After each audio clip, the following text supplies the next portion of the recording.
The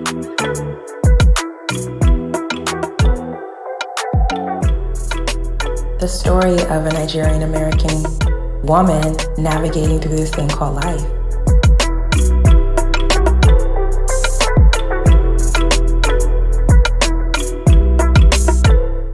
All right, I'm excited. Welcome to another episode of the Unmet Expectation podcast. I'm your host, Yasunde. We on episode 13. We're a teenager now. 13 episodes in, and I couldn't have found another person to experience this episode with. This is a whole 360 experience for me, a 360 moment.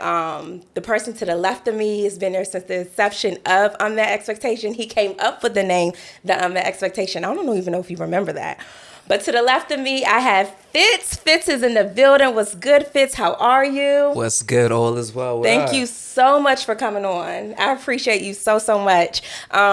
Fitz is a licensed life coach and a minister. I am. He is the owner and CEO of Print LLC. That is. And then can you explain to us a little bit about that sub of LLC? So Footprint is a community-based mental health agency, and Footsteps is one of the arms of the mothership. And that's where I do the speaking engagement, the development, and just trying to inspire people. Oh, I love it. Love it, love it, love it. So how are we feeling today? What's our mood like? I like to do like a mental check and mental health check, see how we're doing, how we're feeling. I'm feeling real wavy right now. Ooh, wavy. Real wavy. Woo, on a wavy level. Very wavy. Wow. Yeah. Wow. Okay. Well, we're on the Unmet Expectation podcast. And like I said, Fitz actually came up with that name. I met Fitz on February 20th, 2021 at my friend Colin's house. Random day. And it was just like, hey, Fitz is in town. Do you want to do a life session, like a session with him? And I was like, yeah, what does that entail? And he was like, just come over and like, we'll get you through it. So I'm like, okay. So I literally in my phone, that is the crux and the foundation of Unmet. All of the notes I took that day, the premise of this podcast, everything is the foundation. I go back to those notes and I review them thoroughly. And that's what helped me start this podcast. Well, I believe that I was just a piece of your puzzle, and I was able to be placed right at the right time, at the right moment. But it's really just your puzzle. I'm glad I'm a part of it, honestly. Wow. Let me read a couple quotes from that day. So a couple quotes. You said, "I'm not here to fix your life. I'm here to fix your perspective." Exactly. I said, wow. Okay. Another one, "I am magic, I am the purpose." Another one, "If you defeat the enemy from within, the enemy from without can do you no harm." And I put Fitz 2/20/21. These are some awesome quotes that really stood out to me because it was just, like I said, it gave me the courage. It gave me the courage. Even though I started this 2 years later, it gave me the courage to start. I would go through those notes on a regular basis. I'm just like, why am I not doing this? Yeah. So our encounter was so pivotal in the direction of Unmet Expectation podcast. So I want to thank you again. Sure. And that day, you dropped so many gems. And I really want to kind of go into where you get your inspiration from. Where do you get the words to say? What inside of you like inspires? Because you're very inspiring. Wow, thank you. Honestly, I really want to see people win, right? And I think winning looks different for different people. And when I met you, all I saw was a winner. Wow. And the only thing I needed to do was help you just identify who she was. So the idea of me telling you that I'm not here to fix your life, just your perspective. If you could just see it, you'd make it happen. Wow. So I was just here to help you see. Wow. That's deep. So I just wasn't, we spoke a lot about greatness. Sure. And you were like, greatness is a feeling. It is. It's a feeling. Can you talk a little bit more about greatness? Because a lot of people throw that word around, and I know a lot of us are destined for greatness, but Sure. just elaborate on greatness a bit more. Well, I remember hearing a quote, reading a quote that said that good is the enemy of the great. And I think that good is so easily achieved. Okay. And it's a safe space. But greatness is almost kind of like the olive. You can only get to the oil if you break it open. And I'm here just to try to help you break good open because I didn't put it in you. It was already there. Right. I'm just helping you mind it out. Right? And if we can get you to mind it, all we got to do is break it. And the great thing about the oil, once it pours, it doesn't stop. Wow. And anything it touches becomes great. So we needed first to break in you. And once it broke in you, this moment right here had to happen. Wow. Unmet expectations, you met them. Wow. Wow. I remember, like, so with the inception, it was like the unmet expectation. And I think I was in the point in my life where I come from a Nigerian household. Yes. And a lot of the times you're being compared Yes. to your siblings. Yes. You're not a doctor. You're not a Yes. lawyer. You're not what we desired for you to be. Sure. So that was kind of the crux of everything. You were like, that's it.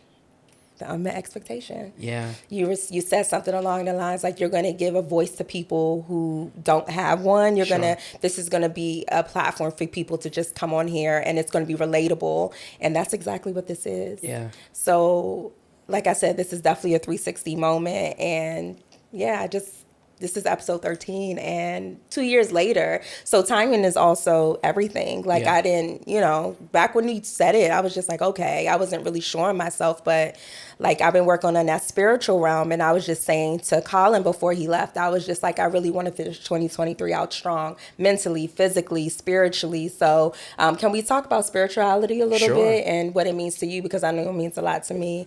And I'm not new to the journey, but I'm getting deeper. Okay. So my spirituality to me right now is everything. Yeah. I couldn't function without it, and just that relationship with the Lord is like I just can't wait to see what else comes of it if I'm here and so let's talk about spirituality a little bit. Sure. Let's do it. Let's talk about. So I know you're spiritual. I know you have a really good relationship with the Lord and you are a minister. Sure. So let's talk about your relationship with him and kind of how it all started, a bit of your background because you are Okay. Jamaican. I am. That Jamaican man. Tone. Oh boy. So can we talk a little bit about your relationship and, how far it's brought you and. Sure. Well, like many people, your spirituality or your idea of what God is to you, it develops, it's reshaped, it changes, because God is different for you in different moments of your life. There were moments where I needed God just to be a friend. There were moments I needed God to be a savior. Right. And there were moments I needed God to rescue me from some poor decisions that I made. Yeah. I didn't make all the right decisions to end up here. And I think that's the beauty of my spiritual journey was you keep going until you get it right. And I think if people really more so understood God and the idea that as a comforter, Yeah. right? Almost like you lay down on your bed with your comforter. If you want to get warm, all you got to do is continue to pull it up over your body. And that's what God has been for me. I've been able to pull God up over my body. Wow. And so we speak about life holistically, but if your mental, emotional space is met, but your spiritual space is unmet, once again, we have unmet expectations. Yes. So what we try to do, like I try to do is, I try to present my spirituality as authentic as I can. What you see is what you get. Right. And I think it ties into the belief with people that if I can try to support you becoming better, in turn, I become better. Yeah. Right? Yeah. So that's kind of where my spiritual journey has taken shape. Like I said, being the last of 6 immigrant parents from Jamaica, I understand the responsibility to be this amazing person, right? Yeah. Because you are the voice of a people who are from another place and a voice of a people who you find in another place. Wow. So what I mean by that is I grew up in two cultures in one home. I had a West Indian culture in my house Right. and an American culture outside of my house. Right. So I had to learn how to be responsible and representing both equally, even when I didn't understand. Right. So it took a lot of me pulling on God and saying, listen, I don't know what I'm doing. I don't even know who I am. Right. And I think what happened was through time, through life, through spaces, I became this. Yeah. And becoming some other things as well. Wow. Wow. So let's talk about Footprint LLC a bit Sure. more. And let's talk about how, do you think I know probably your spirituality had a lot to do with you pouring into Footprint and the initiation of Footprint. Sure. So Footprint, if I could be very, very transparent. And what it is Okay. and what you offer and everything. In the description, everything will be in the description box below, but yeah. So I appreciate that. So it's a licensed community-based mental health agency. In our community, especially being foreign to the idea of mental health, especially we come from Nigeria or Jamaica, you don't do mental health. Right. You be strong. Right. You toughen it up. You pray about it. But what happens when you pray and you're still sad? Yeah. Right? Wow. What happens when you pray and you're asking God, hey, are you out there? Are you listening? This idea was born of, what if I could be a bridge of hope?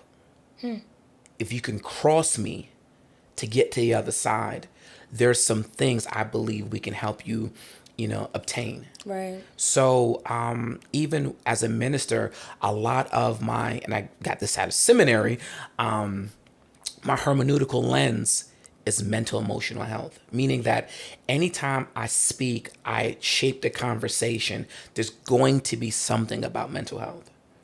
There's going to be something about mental health. Wow. So the idea is, here's an example. Prayer is how you fight, but therapy is how you focus the fight. So you need both. They are needed. They run together. Okay. So with Footprint gave me the opportunity to have a larger voice because it gave me a platform, and it was mental health specifically in the community of color, and also in the community, in the church community of color. I had to learn to speak the language before I could go in and help the individual people. Wow. Wow. So Footprint is, birthed out of spirituality, a voice. It sounds like an amazing platform. And I know it is, because based on that life-changing session I had with you, I can only imagine what else you all have to offer. Sure. We speak about mental health. I feel like there's this big movement about mental health, Sure. and just the awareness around it, especially in brown, Black communities. And earlier we were speaking about social media. Okay. And I'm not good at it. But I know it's something that I need to get better at, because that's what everyone's kind of gravitating towards as Sure. far as how they're taking in all their information. Can you speak a little bit about the effects that you think social media is having on people's mental health? Sure. I mean, how could you not see it? A device that allows you to be social without socializing is something that's difficult to really understand. So when I want to stop talking to someone, all I do is hit the log off button. I can log off someone's life. But life isn't that simple, right? And it doesn't allow you to process through the emotions, the feelings, when you and I may have a conversation, or just being in this space. Yeah. There's a feeling in this space that social media doesn't allow. Yeah. You know? And so, and another sad disadvantage is that you're allowed to mislead people. on social media. Yeah. You're allowed to mislead people. Absolutely. How you feel. I'm great. I'm doing well. As soon as you log off, you are troubled in your life. I have all the wealth in the world. When you log off, you have to go back to bills and responsibilities. Absolutely. My family's doing great. And when you log off, you haven't spoken to a sibling in 4 years. So it allows you to mislead people. But the problem with social media is anything you practice for too long, you'll become. Right. So if you lie to yourself too long, Woo! you'll begin to become that lie. Jeez. So I think that's where we're finding people finally getting to the place where they're like, I can't do this anymore, right? You can only keep the mask up for so long before your Right. arms get tired. Absolutely. And now we begin to see the results of people's arms becoming tired. What do you think the solution to that? It sounds like put the phone down. Well, yeah. Put the phone down. Well, you know, I think the solution it's going to have to be a few steps. Okay. Putting the phone down is just one of many steps. Okay.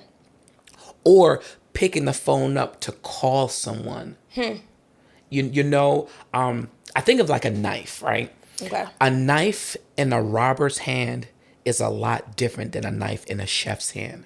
Right. Right? So the phone to be used to call, to check on someone, to say, hey, you are on my mind. How many times have you called someone or someone has called you and you said, I was just thinking about you? Right. What happened what would have happened or will happen or could happen if when you get that thought, you pick up the phone and make that call? Right. And I think we don't realize that we're gatekeepers of lives. And many times your phone call could possibly be what I'm looking for. Jesus. Right? Yeah. The hug that I need. Yeah. I had a really difficult moment. Glad you called. Yeah. So putting the phone down could be an answer, but picking it up and using it to reach out and let someone know you love them, that's still like a real word. Absolutely. Right? Yeah. So I think it's one of many steps. Wow. Wow. Fitz, you seem so in tune, and I know this about you because of our encounter. Sure. But you're very in tune with yourself, very in tune with your emotion. Yeah. I think that there's been a lot of stigma placed on Black men in particular Sure. about being emotional and Sure. about expressing how they feel, and that's corny, that's not manly. And can you talk about that a little bit, because you have no problem expressing how you feel. Sure. And it's a beautiful thing. And I think more men should be like this, because I think it will solve a lot of our problems as men and women. Sure. If we can learn how to communicate and be more emotional and vulnerable with each other. I agree. Well, thank you for that. And I'm working on myself daily, because I didn't always know how to communicate effectively, right? Yeah. So you were saying that, men and their emotions, and that's something you had to learn how to. That's something you had to get better at. Yeah. I had to grow to that place. And I'm working on myself daily. I think about, say, for instance, from happy to anger. Say it's a 5-step process. Right. And we rob ourselves of going through the steps. And we do it even to children. A little boy falls, scrapes his knee, and he begins to cry. And the first thing we tell him is, stop crying. Stop crying. So the problem with stop crying is I haven't learned how to go through the steps, go through the feelings. So now when I begin to come back down those steps, I identify steps 0, 1, 2, 3, 4, and 5. Okay. So now when I become an older individual or I become grown, I am void of the proper training because I haven't fully developed the steps. Wow. And you see men go from 1 to 5. Yeah. There's Yeah. no in between, Right. because we were robbed of the opportunity to grow and become better. Right. So for myself, entering into the emotional mental health space, is allowed me to not only just learn the steps, but fully process what they mean, right? So if I'm not feeling well, I can identify to myself, okay, I know what I'm feeling. I've been here before. How do I respond? Right. So only thing I'm doing now, I'm going to my toolbox and I'm pulling out the right tool so I can better assess and fix what I'm Yes. dealing with. Yes. And I think many of us, we don't have the right tools. Or if we have the right tools, we don't know how to properly use them. Right. So here's an example. The back or the butt of a screwdriver can hammer in a nail. Yes, yes. But it's better worked if I screw a nail in or screw a screw in with the screwdriver. And I think a lot of us are using one tool universally, but we have different tools for different moments and spaces of our lives. Wow. Wow. You said that so perfectly. Yeah. I think, especially because there's this whole narrative with like women being overly emotional and being like just too vulnerable. But it's just like men I feel like are just emotional or are just as emotional, if not more, because a lot of the times, like, say if like a man and a husband and wife are having an issue with each other, Sure. maybe he doesn't want her to do something. He kind of throws a fit. He becomes quiet. That's emotion. Of course it There's is. emotion behind that. Of course it but is. him shutting down isn't seen as emotional in society, unfortunately. I don't think it is. A lot of times they'll be like, that's just how he is. But no, you're being emotional. Sure. You really are being emotional. But I think that if we took the time to, communication is so important. And what are some things, I think you just broke it down like a step-by-step, some ways to kind of sharpen your communication skills as a man. And even in our relationships with women, just being more empathetic towards one another. Sure. I think that's really, really important. So can you speak on maybe some of the benefits of communicating or how to communicate properly with a woman and a lot of maybe an altercation of some sort, just to kind of de-escalate things. Because a lot of men, what they tend to do is shut down. Sure. So what can they do instead of shutting down? Sure. Especially if they're like, I don't want to talk, and they kind of just brush you off. A lot of women will keep pushing and egging it on. Sure. But I want to talk to you now. Sure. So, like, what do I do in those type of situations? Well, I think you asked an amazing question. And there's a difference between communicating and effective communication. Okay. Okay. So communicating allows two individuals to have a conversation back and forth. We're communicating. You say, I respond. I say, you respond. But effective communicating allows for a direction. Oh. Okay. Right? There's somewhere we're trying to get to in this conversation. So, for instance, say there's an altercation, like you said, in terms of whatever, hypotheticals. Right. And the disagreement comes over the dinner table. And you made the comment that many times the wife or the young lady, she's ready to communicate now. Sometimes men, because we're trying to figure out how to properly communicate, Yes. we haven't really processed the entire conversation. Okay. I believe many times women, you guys process in the whole thing from start to finish. And you guys reverse engineer to get back to the starting point. Men, we sometimes process in segments. Okay. This happened here. This happened here, this happened here, and we're trying to find the lane that connects all three. Then we can communicate because we're trying to figure out how do one thing go to the next thing that adds to the third thing. Got it. Whereas because women, you guys have already processed the entire conversation. Absolutely. We're still trying to figure out step 1 of 3. So it's not that he ultimately shuts down. He doesn't sometimes understand to say, hey, give me a little bit of time to think through this so we can have a better conversation. So if I'm trying to think through it and you're rushing my thoughts, now I begin to shut down. Yes. right? And I think we all could do better, right? You know what? So how do we meet halfway? Right. I'm glad you said that, because you know that's exactly where I was going next, right? How do we meet halfway?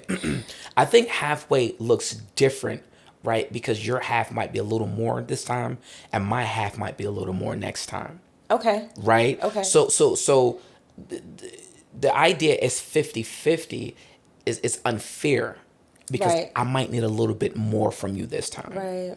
So I think the halfway point is, from her perspective, is how about we revisit this in a little bit? Okay. That way you can still keep the conversation neutral and not lose the entire opportunity to talk about what's really going on. Right. Because shutting down means I'm done. Right. And how about we don't shut down? How about we slow down? Ooh. Right? Slow down allows all of us to maintain our footing, but at least we're still going. Right. Shutting down means we've stopped.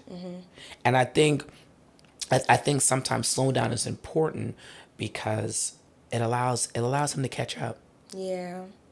It sounds like men process things, like you said, they process things a bit different than we Sure. do, because we especially I'm a quick thinker, and I'm already like 10 steps ahead. Sure. And then you all are still like at step 1. Well, brothers, I'm not gonna let her do that to us.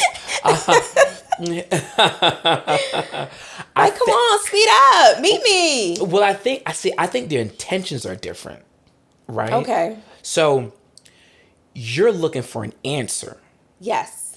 but I'm looking for a solution. Two different things. Two different things. We still meet down the road, but you're looking for an answer. I'm looking for a solution. So you want to know why. Yeah. Why did this happen? I want to know, how do I make sure it doesn't happen again? Okay. So one needs an answer, the other one needs a solution. So your 10 steps is amazing, but I'm processing steps 1, 2, 3, 4, 5, 6, 7, 8, 9, 10. Yeah. Yeah. Wow. We're fixers. Fixers. But women are solution driven, because I know I'm solution Sure. driven as well. Sure. So how does that? I want a solution too, just Yeah. like you do. Yeah, I think we want the same thing. We do. But the beauty of it is, I think where the compromise comes in is, if you want the same thing and I want the same thing, you should allow me to be authentic in how I go about getting to the same thing. Okay. My way shouldn't look like your way. It doesn't have to. Exactly. Okay. Right? One can go faster, right? But two can go further. Ooh, that's facts. Big facts. Right? Yeah. So since we want the same thing, let's go together. Yeah. I Ladies, think- give him some time to process it. Ultimately, That's it. he's right. A little bit of time to process. Give him time to process. It's true. It's true. Is chivalry dead? No, I think it's shape shifting. And you know, I think it's shaped. But let's be honest, there are a lot of, we call it participating factors. Yeah. That come into the equation that kind of takes what chivalry used to mean. So my question I would ask you is, what does it even look like anymore? Right. Right. I think for a lot of us women, and I'm speaking on my from my experience and on my behalf, a lot of us feel like just men aren't really courting. Men kind of just want to just one and done you, not want anything significant from you, talk to multiple people. And I think social media has had a really big impact Sure. on that as well. Just the access they have to different people. A lot of women, this is not my story, but a lot of women Sure. are like men bashing. They hate men. They're this, they're that. And I'm not with it. I do believe in like a woman being submissive. We have our roles. I'm all about that too. But Sure. a lot of women out here are struggling. I'm not even going to lie. Like, a lot of my friends are very much single and very much struggling, and they're saying there's like little to no potential. Well, so I guess the question I would ask first is, so you said anything you don't repair, you will repeat. Okay. Right? So if we don't start repairing the idea of what a healthy relationships look like, we're going to repeat bad relationships. So you said men bashing. Who wants what's broken? Right. And if you participate in the breaking of a thing, now you don't want to now it doesn't Come look on, like Fitz. Yes. so what I believe we have to do is Frederick Douglass said this amazing thing prophetically. He says it's easier to build strong children than it is to repair broken men. Yes. Right? Yeah. So this shows you that there's something in the building and in the breaking. Right? So I believe that we have to do a better job of building a thing. Okay. Right? Because one piece missing is incomplete. It doesn't matter how big or small the piece is. Right.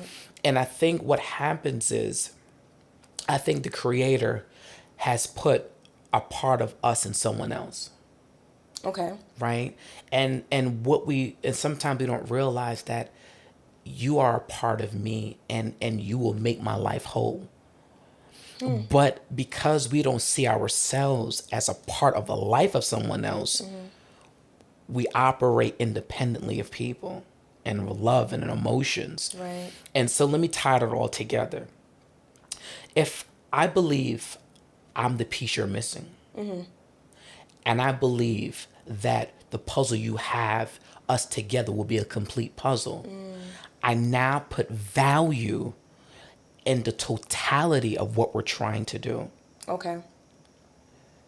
We have to start looking at each other as not just incomplete, but waiting to be complete. See, incomplete says, I don't know. I don't know what I am. I don't know what I have. Right. Waiting to be complete says, I know what I am. I'm just waiting for the right piece. Right? Okay. And you get enough bad pieces, you know what you start saying? I don't want no more pieces. Right. And I believe that men, they've gotten to the place where being in the moment doesn't allow sometimes for you to be present. Okay. And let me flush that out a little bit. If I'm in the moment and I'm being spoken down to, Okay. or I'm being pulled, I'm being broken, I no longer be present in that moment. Right. But when we speak life, it's scientifically proven. They did a study on plants. Yeah. They spoke hateful things over one plant and love and joy over another plant, and scientifically proven that the plant that they spoke life over grew better. Thrived. Yeah. And thrived. Yeah. So is that chance? I don't think so. I don't think so either. So I believe not only is a man think it, so is he, but also what you speak. Ephesians, right? You better tell the story. Ephesians. Life is in the Life power and of death. Death is in the power of the tongue. Come on. Yeah. So if you speak life over me, you've now given me the opportunity to live. Wow. So it also is like a mindset shift. Sure. Remember, I'm not here to fix your life, just your perspective. Just your perspective. Yeah. And you also said something during our encounter. You said that a lot of women are pushing the line.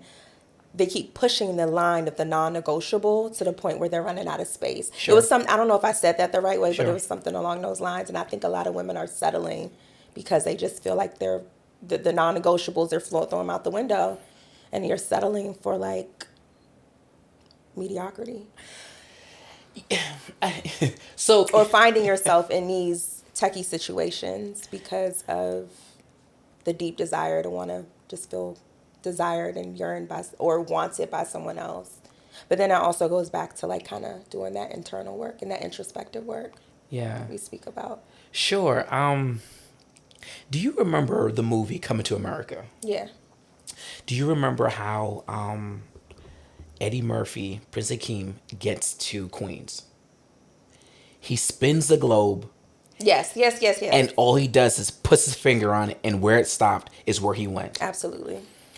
And that's how we begin to handle our lives. We just spin the globe, and wherever we put our finger in is where we land. And many times, who we land on isn't always who we always wanted. Right? But it makes me believe, what if he would have did a little research? Yeah. I wonder, would he still have come to Queens? Yeah.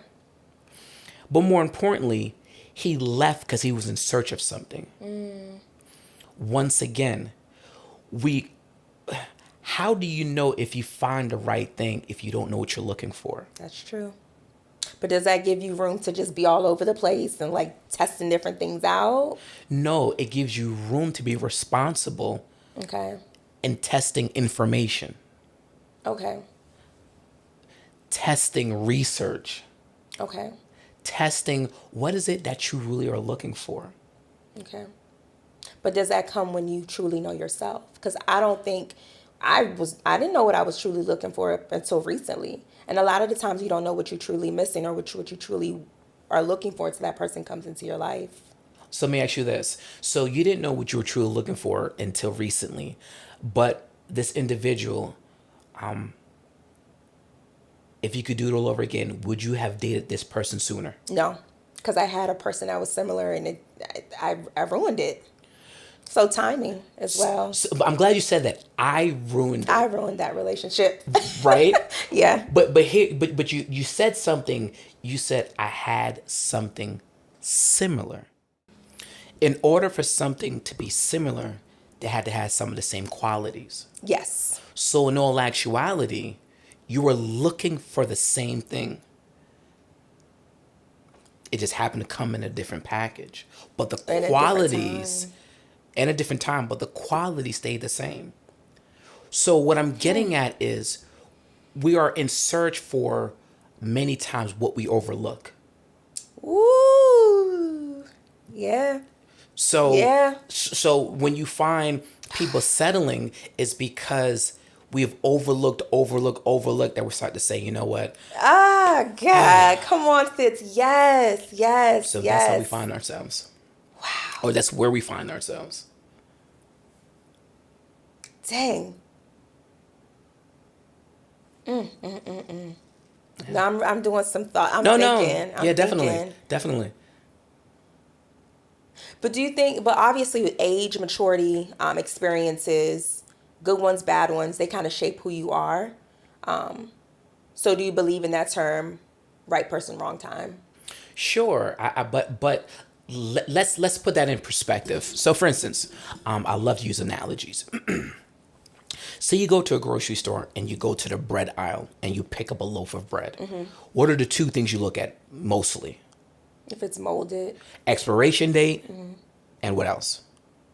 Say price. Okay. Right? Okay. So the expiration date says the bread is good until this date. Yes. So you can eat it at any point, but the sooner you pick the bread up, the more opportunity you have for the expiration date. Yeah. Right? Yeah. So right place, wrong time, the bread is still the bread. What changes is the quality you get to enjoy. Yeah, it's true. So if you get the bread early enough, there's so much of it you can enjoy. Ooh. Air quotes, relationships. Yeah. So if you find the relationship early enough, because they all have a shelf life. Yeah.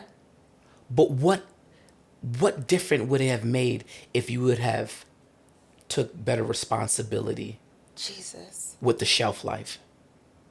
But what if you don't know your worth? I didn't know my worth at that. You don't know. I didn't know my worth at 24. Sure. Well. Let's say this. Let's flip that a little bit. And also, too, even going back to the bread analogy, you can still enjoy the bread, but have lost some of the nutrients, right? Yeah. Something is missing. So, like ourselves, Yeah. there's some things that are missing, right? You can still enjoy me, Yeah. but there's gonna be some things that are missing. So at 24, like yourself or me, 24, I knew my worth.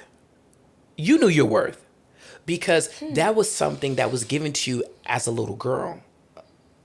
But what about the little girls that don't receive that affirmation? They don't. Sure. Yeah. So. I'm not saying that I didn't. No. There was an element of that missing if I didn't truly know my worth. Sure. And what I mean by that, knowing your worth and words of affirmation, you knew that you were someone. Yeah. Now, what that really meant, none of us didn't know that at that age. Right. But let me ask you this. Did you have some moments that you just knew you were better than what you were putting yourself through? Absolutely. Where did that come from? In past, like in the future relationships? No, even at 24. Oh yeah, absolutely. Sure. Where did that come from? Yeah. Right. You know it. You know it. You know it. So even though you may have went against better judgment, right? But we all have a compass. Yeah, that compass. We all have a compass, right? Yeah. Now we may go and look past the compass, and that's an option that we take. Yeah. But to say like you didn't know your worth, I would like to say that many times you would push past your compass. Wow. For whatever reason. For whatever reason. Yeah. And I think that's where the work comes in because now you begin to say to yourself, why did I date so-and-so? Yeah.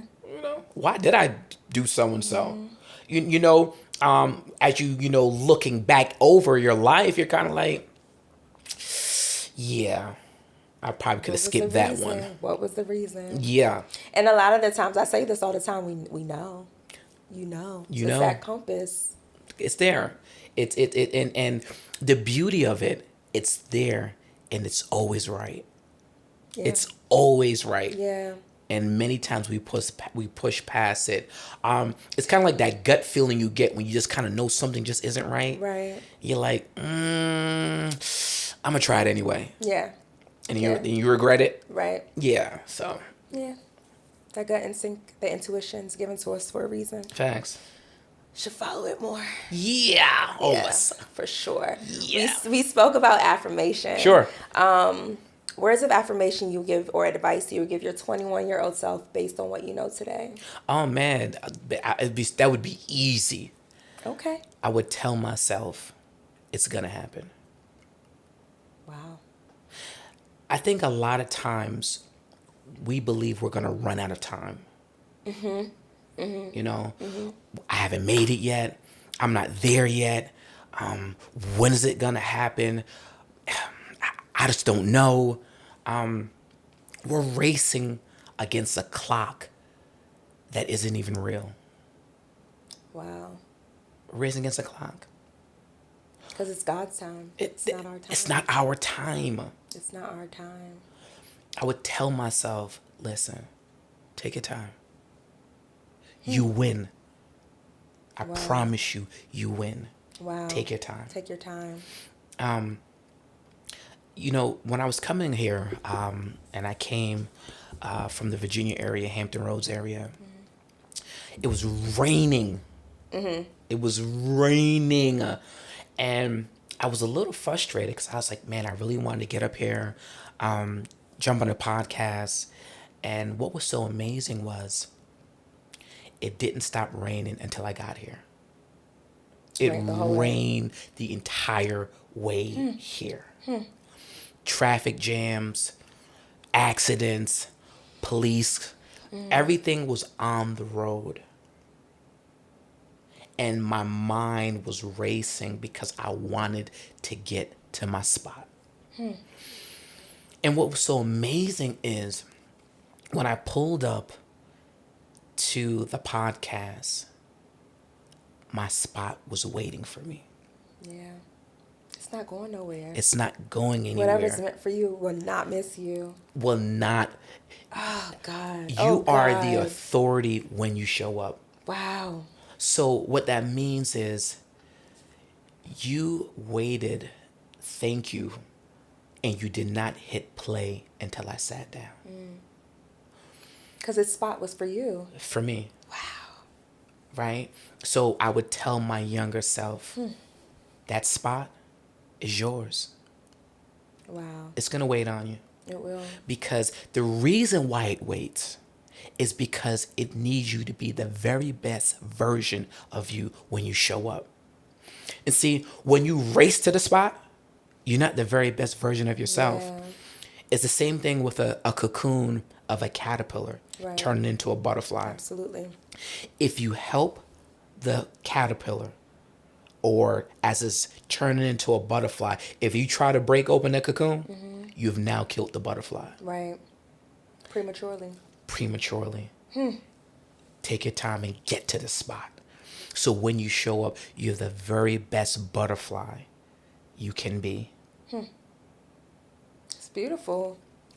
But can I take it spiritual? Sure, let's take it there. Can I talk about your timing and everything, but what about like destiny delayers, destiny situations, certain things that come into our lives and they just try to prolong us from getting to that spot? Well, let's say this. You said prolong us. What if those moments are to develop you? Okay. Right? So, for instance, you said that this new situation you're in, you're better prepared for it. Absolutely. Right? Mm-hmm. So, you're not prolonged because we didn't want you to get there. You've now said to yourself, I know exactly what I am and what I bring and what I want to be in this moment. So this person now got a better version of you. How amazing is that? Yeah. Right? That's true. So to say prolonged, I just think those are the moments that God, if we keep it more spiritual, everyone back in the days, you had the picture of the footprints, right? Where there's one set of prints in the sand and an individual is kind of beefing with God. Like, listen, there was a moment where there were two sets of prints. When I went through some of the most difficult times of my life, there was only one set. Like, where were you? Yeah. Right? I'm not feeling you right now. Yeah. Yeah. And God in his sovereignty, in his most amazing way, was like, hey, what you didn't realize, I was carrying you through the most difficult parts of your life. Wow. So the reason why you only saw one set is because you weren't in the position to walk on your own. Right. And the beauty of God is as he's carrying, he's fixing. Yeah. He's shaping. He's molding. So when you're able to walk again, you no longer walk with the limp. Right. You walk whole. Wow. Right? Yeah. So the moments of prolonging, like you said, is to make sure that I can help to repair. Okay. Like where you are today in your life. Right. There are some things that need to be repaired. Yeah, for sure. And then also the posture of your heart while you wait. It's very important. Yeah. Wow. That was good. Yeah. I think this moment is good, right? Because it allows organic opportunities to be birthed. Right. Absolutely. Right? So I think it's full circle, like you said. Yeah, definitely full circle. That was amazing. Every time I leave you, I'm like, wow. Like, you just perspective. Yeah, I try to. I really try to be the best version of myself. You really do. Yeah. Because every time I'm always inspired. Really opens up my mind. Whew. Anyway, so we're at the end of the podcast, and the last segment is called On Repeat. Okay. What are we listening to? At any given time, any day, today, what we rocking? Well, I'm gonna keep it real with you. I'm half holy, half hood. Okay.